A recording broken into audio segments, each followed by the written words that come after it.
PM Malaysia minta warga perang lawan Indonesia, janji kasih senjata. I am now returning back to Kuala Lumpur and will enter this by-election for the Parliamentary Constituency Port Dickson. I'm inviting KP to be one of my campaign managers.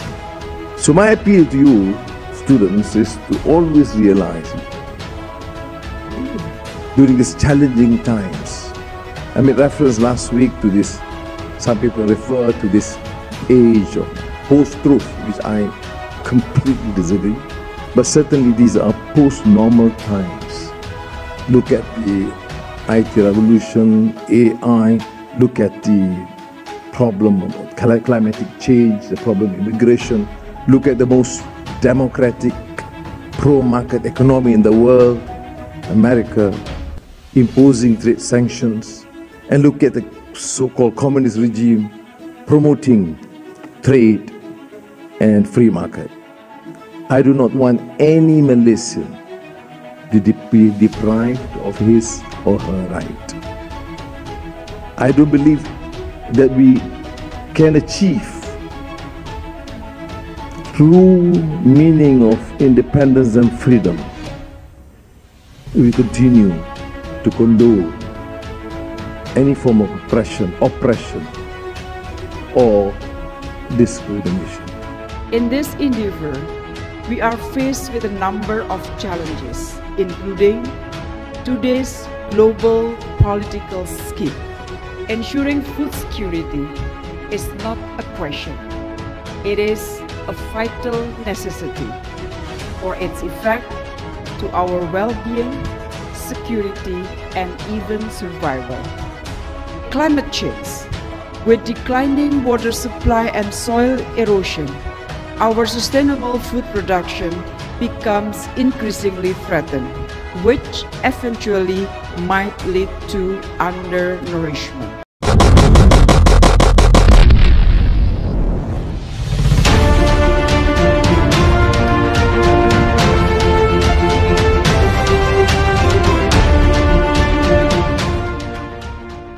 Perdana Menteri Malaysia Anwar Ibrahim mengajak warga Malaysia untuk ikut berperang melawan Indonesia. Ia berjanji bakal memberikan senjata bagi warga yang mau ikut serta membela negaranya. Reuters melaporkan, Anwar Ibrahim melontarkan seruan ini dalam pidatonya pada hari ini, Rabu, tak lama setelah Indonesia melancarkan serangan besar-besaran. Siapa yang bisa menghentikan perang? Rakyat. Orang-orang ini saya yakin ada di antara kalian. Saya yakin, ujar Anwar Ibrahim sebagaimana dilansir Associated Press. Belakangan ini sebagian warga Malaysia memang getol berlatih angkatan angkat senjata. Mereka mulai bersiap ketika Indonesia mulai melakukan serangan besar-besaran ke Malaysia. Indonesia akhirnya benar-benar melakukan serangan besar ke Malaysia pada Kamis pagi. Presiden Indonesia Joko Widodo resmi memerintahkan operasi militer di wilayah di timur Malaysia. Meski demikian, pasukan Indonesia mengepung Malaysia dari 3 sisi.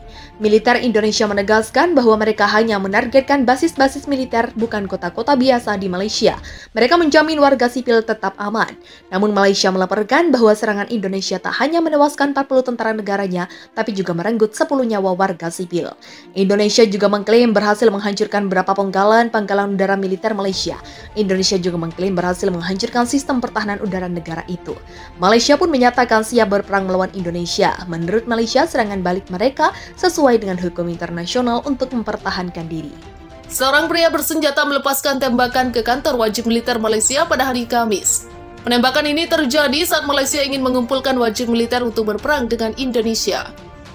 Dalam laporan media Inggris Express, sebuah video yang dibagikan di media sosial menunjukkan dia menembakkan setidaknya 1 tembakan di dalam kantor wajib militer. Ia juga meneriakkan penolakan atas perintah berperang dengan Indonesia. Tidak ada yang akan berperang dan kita semua akan pulang sekarang, ujarnya. Adapun dalam laporan Newsweek, tembakan pria itu menyasar komandan militer di tempat itu. Dalam video terpisah, dia terlihat mengidentifikasi dirinya kepada petugas polisi sebagai Ruslan Zini berusia 25 tahun. Kepolisian Malaysia tidak berkomentar lebih jauh terkait hal ini, tetapi mengatakan akan terus menggali informasi. Gubernur wilayah setempat menulis di aplikasi pesan Telegram bahwa kepala kantor wajib militer berada di rumah sakit dalam kondisi kritis. Pria bersenjata itu benar-benar akan menghadapi hukuman tambahnya. Insiden ini sendiri terjadi setelah PM Malaysia Anwar Ibrahim mengumumkan mobilisasi militer parsial pada Rabu lalu. Menteri Pertahanan Muhammad Hassan mengatakan akan memanggil 300.000 tentara cadangan untuk bertugas dalam konflik dengan Indonesia. Pernyataan baru Anwar Ibrahim ini datang ketika pemberitaan beberapa media menyebut kemenangan Indonesia atas Malaysia, sejumlah wilayah yang telah diduduki pasukan Indonesia. Meski begitu, ada beberapa kelompok warga yang dikecualikan dari wajib militer ini. Mereka adalah pekerja TI, bankir, dan juga jurnalis. Perdana Menteri Malaysia Anwar Ibrahim mengajak warga Malaysia untuk ikut berperang melawan Indonesia. Ia berjanji bakal memberikan senjata bagi warga yang mau ikut serta membela negaranya. Reuters melaporkan, Anwar Ibrahim melontarkan seruan ini dalam pidatonya pada hari ini, Rabu, tak lama setelah Indonesia melancarkan serangan besar-besaran. Siapa yang bisa menghentikan perang? Rakyat. Orang-orang ini saya yakin ada di antara kalian. Saya yakin, ujar Anwar Ibrahim sebagaimana dilansir Associated Press. Belakangan ini sebagian warga Malaysia memang getol berlatih angkatan angkat senjata. Mereka mulai bersiap ketika Indonesia mulai melakukan serangan besar-besaran ke Malaysia. Indonesia akhirnya benar-benar melakukan serangan besar ke Malaysia pada Kamis pagi. Presiden Indonesia Joko Widodo resmi memerintahkan operasi militer di wilayah di timur Malaysia. Meski demikian, pasukan Indonesia mengepung Malaysia dari 3 sisi. Militer Indonesia menegaskan bahwa mereka hanya menargetkan basis-basis militer, bukan kota-kota biasa di Malaysia. Mereka menjamin warga sipil tetap aman. Namun Malaysia melaporkan bahwa serangan Indonesia tak hanya menewaskan 40 tentara negaranya, tapi juga merenggut 10 nyawa warga sipil. Indonesia juga mengklaim berhasil menghancurkan beberapa pangkalan udara militer Malaysia.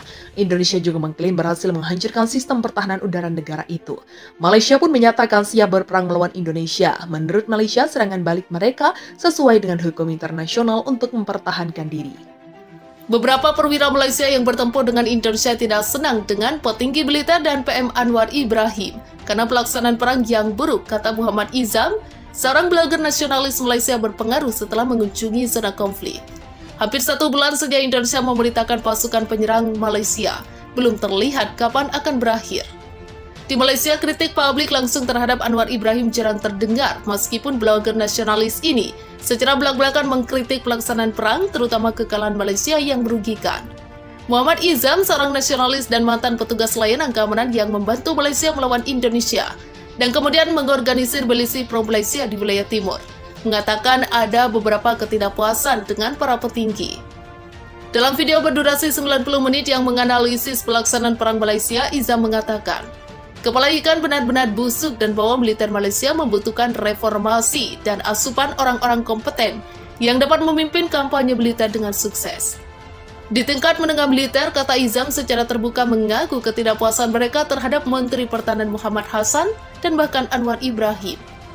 Bukan hanya saya, orang tidak buta dan tuli sama sekali. Orang-orang di tingkat menengah di sana bahkan tidak menyembunyikan pandangan mereka yang bagaimana saya mengatakannya. Tidak sepenuhnya memuji Perdana Menteri atau Menteri Pertahanan, kata Izam.